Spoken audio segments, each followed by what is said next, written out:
नमस्कार दोस्तों।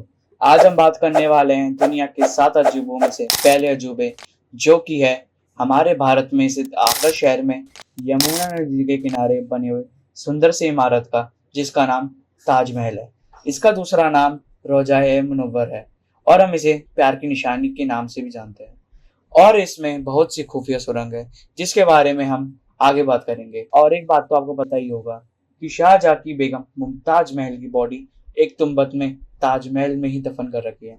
और आपको ये जानकर हैरानी होगी कि ताजमहल के नीचे खुफिया 22 कमरे बने हुए हैं, जिसके बारे में आपको नहीं पता होगा कि उसमें क्या है।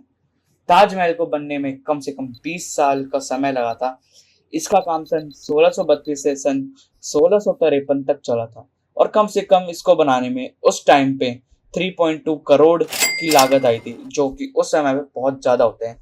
इसको बनाने में कम से कम 20,000 लेबर शामिल हुई थी और ऐसा कहा भी जाता है कि शाहजहां ने ताजमहल बनने के बाद इन मजदूरों के हाथ कटवा दिए थे, ताकि कोई और इतनी सुंदर इमारत ना बना पाए।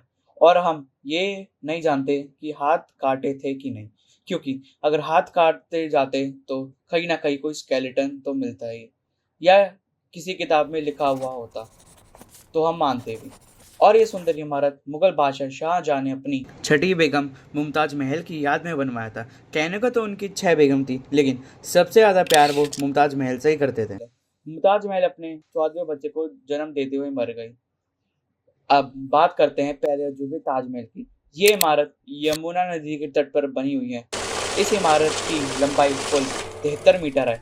ताजमहल की नींव में शाहजहां ने महोगनी और आबनूस की लकड़ी लगवाई थी, ताकि ताजमहल को कोई भी ना हिला पाए, ना कोई तूफान, ना कोई भूकंप। और ताजमहल के चारों ओर आपको पता ही होगा कि 4 मीनार खड़े किए हैं। ये भी इसलिए ही बनवाए थे शाहजहां ने। और इन पिलरों की हाइट, लंबाई, हाँ, कम से कम 40 मीटर है। ताजमहल की सुंदरता को तो आप लोग जानते ही हैं। और जिन लोगों को नहीं पता, ताजमहल में बहुत से बेशकीमती पत्थरों का इस्तेमाल किया गया है, जिसमें से सबसे ज़्यादा यूज़ हुआ है मखराना पत्थर की, जो भारत के मखराना डिस्ट्रिक्ट से माइन होता है। और जो मखराना माइन है, राजस्थान में स्थित है। मैं और भी पत्थरों का वर्णन इस वीडियो में आगे करूंगा। सबसे पहले आता है लाल पत्थर, जो फतेहपुर सीकरी राजस्थान से मंगवाया है। दूसरे नंबर पे आता है जैस्पर, जो पंजाब इंडिया से मंगवाया है। तीसरा जेड एंड क्रिस्टल, जो चाइना से मंगवाया है। इसका काम सजावट में काम आया है। 4वें नंबर पे आता है टॉर्क्यूसी, इसको स्पेशली शाहजहां ने तिब्बत से मंगवाया है। 5वें नंबर पे आता है लैपिस लजूली, इसको अफगानिस्तान से मंगवाया है। जो लैपिस लजूली है, इसका काम नीली लाइन बनाने में इस्तेमाल हुआ है। जैसा कि आप लोग गए होंगे ताजमहल पे, आपने नोटिस नहीं किया तो करना। 6ठे नंबर पे आता है सेफायर, इसको मंगवाया है श्रीलंका से।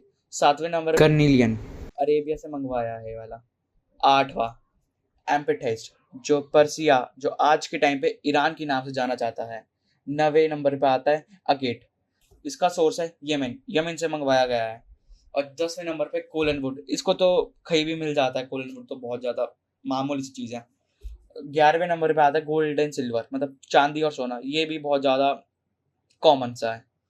12वें नंबर पे आता है वाइट मार्बल, आपको तो पता ही होगा, आपने ऊपर बात की है इसके बारे में, फिर भी मैं आपको बता देता हूँ। मकराना राजस्थान इंडिया से आता है।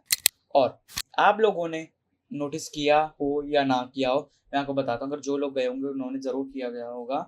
ताजमहल पे उर्दू की लैंग्वेज में कैलीग्राफी भी की गई है। इसको अमानत खान शिराजी ने किया था।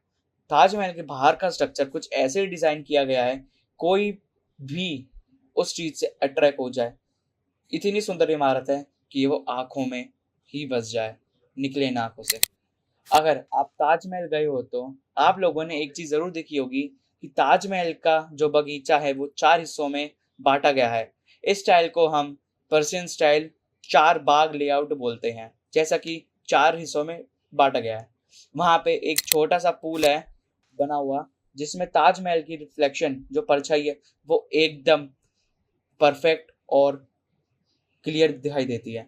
और जो ताजमहल के बीच में बड़ा सा गुंबद है, पूरा वाइट मार्बल से बना हुआ है। ताजमहल के आगे का पोर्शन जो बना हुआ है, एकदम सटीक बनाया हुआ, एकदम परफेक्टली सिमेट्री के नाम से भी बोला जाता है इसे।